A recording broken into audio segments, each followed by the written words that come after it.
Price allot. இன்றைய சிந்தனையின் வசனத்தோடு கதை ஒன்று கேட்போமா? என்னப்பா, இன்னைக்கு லஞ்ச ஒழிப்பு துறையிலேருந்து ஆஃபீஸ்க்கு செக்கிங்க்கு வந்தாங்களாம். எல்லாரும் மாட்டிக்கினாங்களாமே அப்படின்னு வாட்ச்மேன் ஆஃபீஸ் பியூனை கேட்டாரு. பதிலுக்கு பியூன் சொன்னாரு, அதை ஏன்பா கேட்குற? ஒருத்தரை தவிர அத்தனை பேரும் கையும் களவுமா மாட்டிக்கிட்டாங்க அப்படின்னு சொன்னாரு.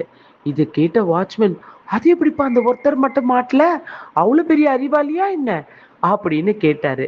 ஆமாப்பா, உண்மையிலே அவர் அறிவாளி. ஏன்னா அவர் கடவுளுக்கு பயந்தவரு.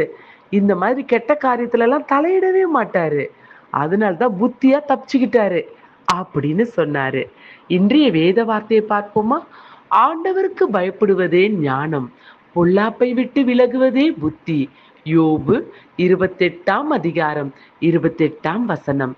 God bless you all.